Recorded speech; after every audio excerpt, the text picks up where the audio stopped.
பார்க்கறதுக்கு ஒண்ணுமே இல்லாத மாரி இருக்கும். ஆனா இதுக்கு பின்னாடி பக்கம் கொடூரமான ஒரு பாதாள சிறை இருக்கு. நம்ம நெறைய சினிமா படங்கள்லாம் பார்த்திருப்போம். ராஜா காலத்து படங்கள்ல வந்து "யாரங்கே இவனை அந்த பாதாள சிறையில் கொண்டு போய் அடையுங்கள்" அப்படின்னு சொல்லுவாங்க.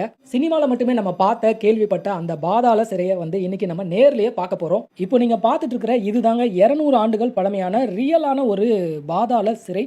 உண்மையாவே இது வந்து ஒரு பாதாளத்துல தாங்க இருக்கு. நம்ம இறங்கி தான் அந்த இடத்துக்கு போணும். இந்த சிறைய எதுக்காக பாதாளத்துக்குள்ள கட்டியிருக்காங்கன்னா, கைதிகளை இதுக்குள்ள கட்டி போட்டுட்டு தண்ணிய கொஞ்சம் கொஞ்சமா தொறந்து விடுவாங்களாம். 23ஆம் புலிகேசி படத்துல நம்ம எல்லாருமே பார்த்திருப்போம். வடிவேலு அவர்கள வந்து ஒரு பாதாள சிறையில கட்டி போட்டு வச்சிருப்பாங்க. கட்டி போட்டுட்டு அந்த பாதாள சிறையில தண்ணிய தொறந்து விட்டுருப்பாங்க. அதே கான்செப்ட் தாங்க இந்த பாதாள சிறையும். ஆனா அந்த படத்துல நம்ம பார்த்தது ஒரு காமெடி சீன். ஆனா இது வந்து காமெடி கிடையாதுங்க. ரியலான பல கொடுமைகளை பார்த்த ஒரு சிறை இது. இப்போ நம்ம இந்த சிறைக்குள்ள போய் பார்க்க போறோம். இந்த இடத்துக்கு நான் வந்து 1 மணி நேரம் ஆகுதுங்க. ஆனா ஒருத்தர் கூட இங்க வரல. ஆரம்பத்துல ஒண்ணும் தெரியல, யாராவது வந்துருவாங்க அப்படின்னு நினைச்சேன். ஆனா நேரம் ஆவ ஆவ பாத்தீங்கன்னா நமக்கே ஒரு பயம் வந்துருது. ஏன்னா பல துர்மரணங்களை பார்த்த ஒரு இடம். இப்போ நம்ம பாதாள சிறைக்கு உள்ளேயே வந்துட்டோம். உள்ள வந்தவொடனே இந்த இடம் எப்படி இருக்குன்னா ரொம்பவே உயரம் கம்மியா இருக்கு. அதே மாதிரி பல வளைவுகளோட இந்த இடத்த கட்டியிருக்காங்க. அப்படியே நம்ம இந்த பக்கம் திரும்பி செவுரை பார்த்தோம்னா இந்த செவுரு ஃபுல்லாவே நீளமான ஒரு கல்லை வந்து பதிச்சு வச்சிருக்காங்க. இது என்ன கல் அப்படின்னு பாத்தீங்கன்னா இந்த இடத்துல தான் கைதிகளை வந்து சங்கிலி போட்டு கட்டி வைப்பாங்க.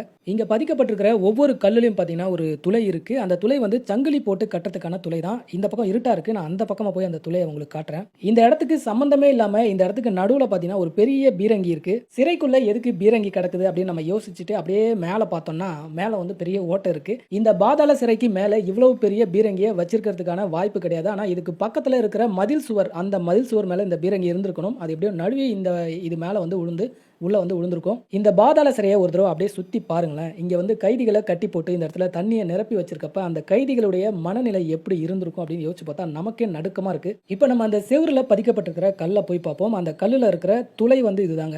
எப்படி துளை போட்டிருக்காங்க பாருங்க. இந்த மாதிரி எல்லா கல்லுலையுமே துளை இருக்கு. இதுக்குள்ள சங்கிலியை போட்டிருப்பாங்க. நம்ம கையை இதுக்கு மேல வச்சு அந்த சங்கிலியை வந்து நல்லா கட்டிடுவாங்க.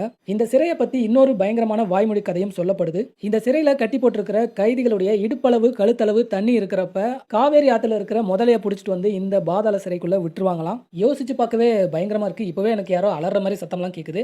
இந்த மூலையில பாருங்க ஒரு பெரிய துளை இருக்கு. பெரிய ஒரு ஓட்டை இருக்கு. இது என்னன்னா இங்க இருக்கிற தண்ணியை வந்து வடிக்கிறதுக்கான ஒரு ஓட்டை தான் இது. இந்த துளை வழியா தண்ணி வந்து காவிரி ஆத்துல போய் கலந்துரும். ஆனா வந்து பாதாள சிறைக்குள்ள தண்ணியை கொண்டு வரதுக்கு என்ன மாதிரி வழியை யூஸ் பண்ணாங்க அப்படின்னு தெரியல.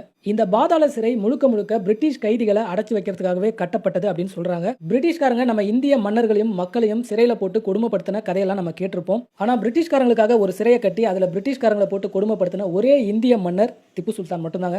அதனாலதான் வரலாறு திப்பு சுல்தானா மைசூர் புலி அப்படின்னு சொல்லுது. இந்த பாதாள சிறையை பார்க்கறதுக்கு நம்ம படி வழியா இறங்கி வந்தோம். ஆனா அந்த காலத்துல படியெல்லாம் கிடையாதாங்க. இங்க செவுருல பதிச்சு வச்சிருக்காங்க பாருங்க கல்லு. அது வழியா தான் இறங்கி வருவாங்களாம். இப்ப இருக்கிற படியெல்லாம்